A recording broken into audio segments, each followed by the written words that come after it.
What's up, landlords? Renee here. I'm going to go over the vendor list and explain what it's about before I show you how to use it. And the point here is to stay organized and to use it to leverage other systems like, tracking your paint, and, interior, exterior per property, and, building in some of this stuff into your FAQs to help out the tenants, like your paint colors and or handyman contacts, and putting this stuff in your FAQs. But the point here is we need to have one centralized point of data where we can use and leverage. So that's what we're trying to get into here, is actually using the vendor list. And it'll help you ensure quality and save time to avoid last minute searches and getting random vendors to do work, and being price gouged and all that stuff when you have key backups to important roles. And you just go to your vendor list. You can actually track performance of different vendors and add notes and reminders, how to contact different vendors and stuff like that, and just build better vendor relationships and stuff like that. And I had fun with it. I was building out with categories, and I used emojis and everything, and just trying to do something different and get you thinking, to have some backups for a handyman, a primary and a backup, and a plumber, primary and a backup, and stuff like that. And the couple of tips would be to make sure you set some reminders to use this, to refer back to it, to not build it out once and then forget it, and try to keep everything in one place. I know there's lots of cool tools out there and softwares like property management softwares and everything, but you really can't beat a good spreadsheet. And especially if you have a lower end property management software that's kind of suspect, iffy, you might kind of see yourself getting rid of it in the future, and you don't want to rely on some other infrastructure saving your vendors and all that stuff, especially if they go under, they get bought out, they change stuff, or they might not even have an easy way to export stuff. So if you rely on something you control, I love the ABCs of self-service management: automate, balance, control. If you keep the control, you can't go wrong. If you build out your vendor list and then you add your primaries to a property management software, so be it. You can use your vendor list to track multiple vendors. Let's say you're doing some research and you're finding 3 or 4 different handyman in some area, and you want to try them all out. Obviously you can't hire them all at the same time, so you just have copy and make a new line, and just put all the information there, and put a note what job they did and how it went. And then next time you need a handyman, just go to the next one. And then whenever you settle on a primary, then add that one to your property management software. So that's pretty much it. First thing you want to do when you get to the document is go to File right here, make a copy, save it, and rename it. There you go. And then the first tab here is just basically property number 1 or community or whatever. If you have multiple properties in different locations and stuff like that, you're welcome to duplicate this tab, and however you want to use this, by all means do whatever you want. But I'm just trying to set you up for success and get you thinking kind of the way that I'm kind of leaning towards, and also from my experiences. If you have suggestions to make it better, please let me know.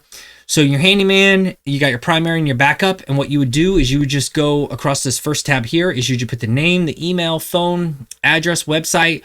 Are they licensed if need be, bonded, insured? In the W-9, you have to send those out. If you pay contractors, get with an accountant to know the exact figures. But basically the idea is, if you pay anybody more than 200, 300, 400, 500, I don't know what the number is, you have to send them a W-9.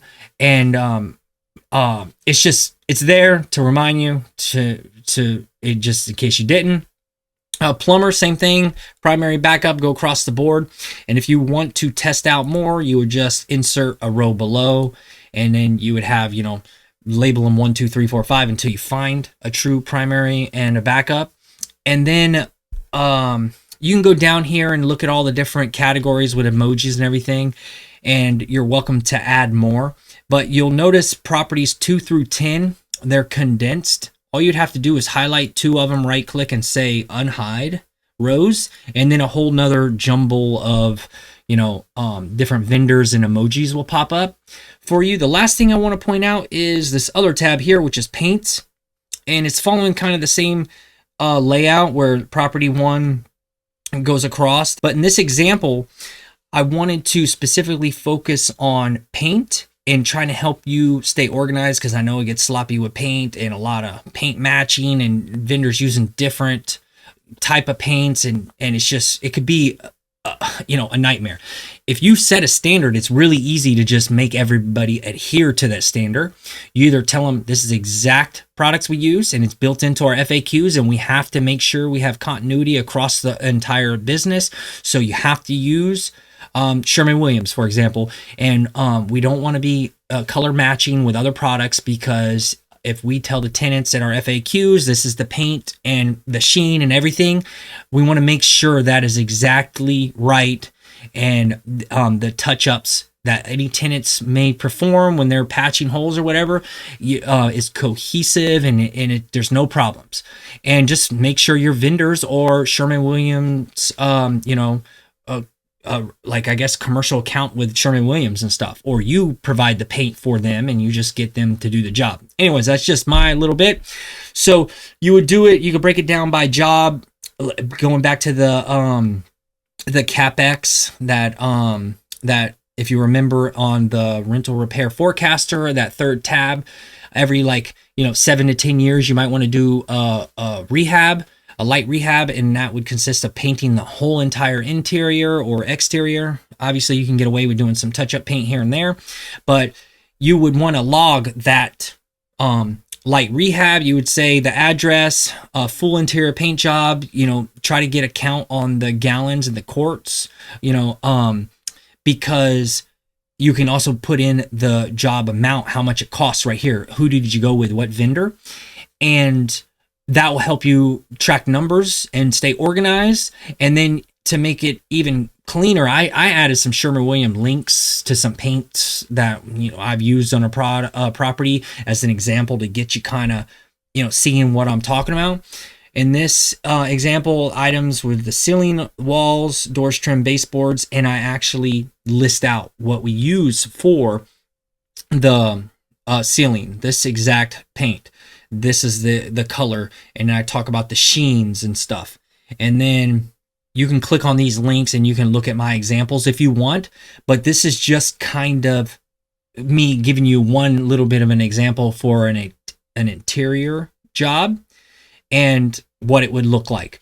And then here's where the gloss goes by: gloss, semi-gloss, eggshell, satin, matte, flat, whatever you want. If you want to add more different sheens, this is all I started out with. By all means, here is the exterior example. You would do the same kind of thing, vendor, the cost, and then all the different items that were painted. You can have the different products and then the different colors, and then you would have the different sheens or whatever. I just wanted to, put this together to help you guys out. Let me know if you see any areas of improvement. If you use it, you like it, you hate it, just give me some feedback. That's it. I'll see you guys around. Bye.